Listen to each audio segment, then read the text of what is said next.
Saudara Presiden Joko Widodo menunjuk Menteri Dalam Negeri Tito Karnavian sebagai PLT Menko Polhukam. Tito akan mengisi posisi Menko Polhukam yang digantikan Mahfud MD.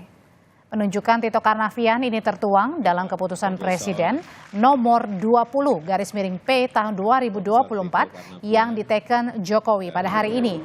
Dalam kepres yang sama, Jokowi resmi memberhentikan secara hormat Mahfud MD sebagai Menko Polhukam.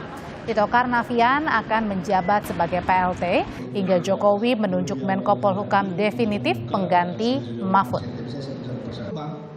Paling lambat 2 tahun, berarti paling lambat datanya 15. Pengangkatan Bapak Tito Karnavian sebagai pelaksana tugas, wewenang dan tanggung jawab Menko Polhukam sampai dengan adanya Menko Polhukam definitif. Pertimbangan pemilihannya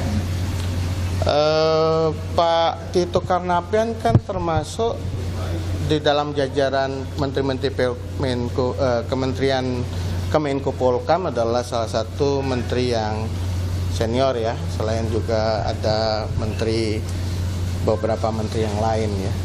Jadi Bapak Presiden menunjuk beliau sebagai Menko Polhukam, PLT Menko Polhukam.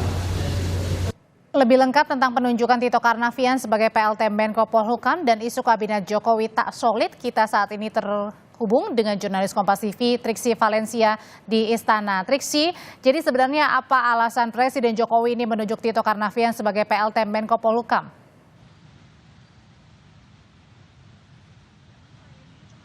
Ya Audrey, kalau mengutip tadi apa yang disampaikan oleh Ari Dwi Payana selaku staf khusus Presiden, memang ditegaskan adalah selain Tito Karnavian ini adalah senior, kemudian juga sudah memenuhi kualifikasi yang juga sudah dipertimbangkan maupun juga diperhitungkan oleh Presiden Joko Widodo. Kalau misalnya tadi kami mengutip, tadi ada beberapa hal yang dijabarkan seperti misalnya dari posisinya Tito Karnavian yang juga sudah menduduki posisi Menteri Strategis yakni Menteri Dalam Negeri, kemudian juga dari kinerja-kinerjanya yang sudah mulai terlihat dan berjalan baik, seperti misalnya dari kinerja politik maupun juga di keamanan dan kerjasama melalui institusi maupun juga yang ada di dalam dan di luar pemerintah ini berjalan dengan baik. Sehingga itu kemudian yang menjadi pertimbangan, menjadi perhitungan dari Presiden Joko Widodo menetapkan dan juga mengangkat Tito Karnavian yakni Menteri Dalam Negeri sebagai PLT Mahfud MD, PLT Menko Polhukam menggantikan Mahfud MD maksud kami, sampai nantinya ada Menko Polhukam definitif ataupun juga Menko Polhukam yang ditetapkan oleh Presiden Joko Widodo.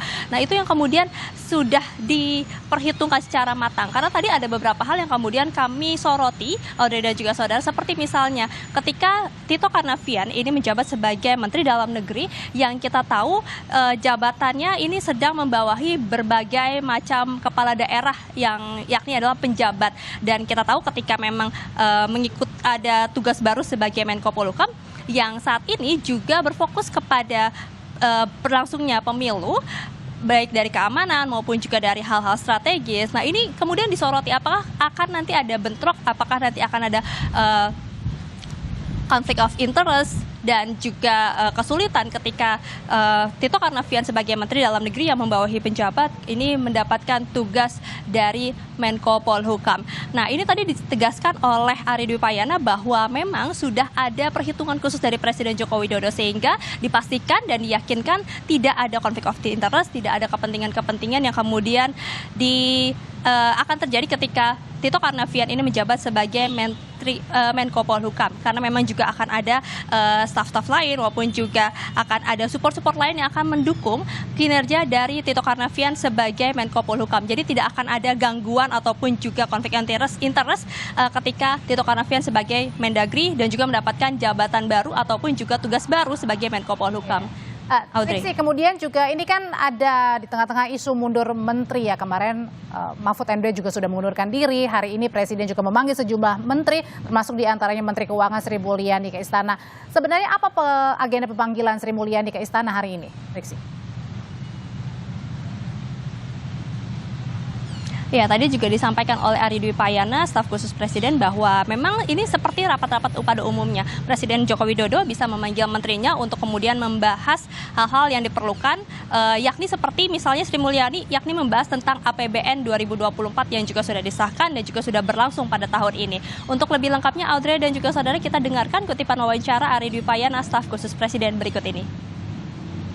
Ini memang direncanakan, tadi pagi kan teman-teman banyak bertanya ke saya berkaitan dengan diundangnya Bu Sri Mulyani untuk menghadap Presiden pada siang hari ini.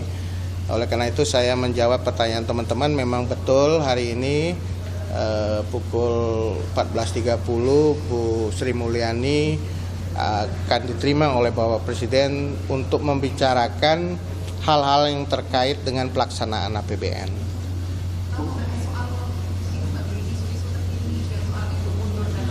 Oh enggak, kita bicara soal APBN.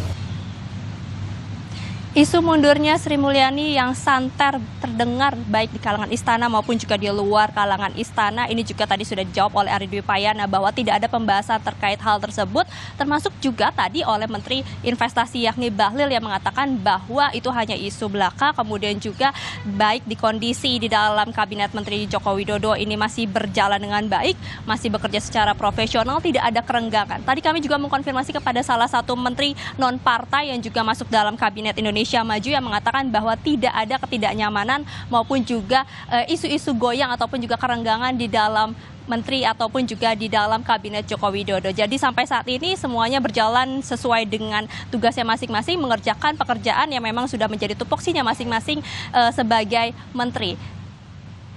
Rizky Valencia melaporkan dari Istana Kepresidenan Jakarta. Terima kasih.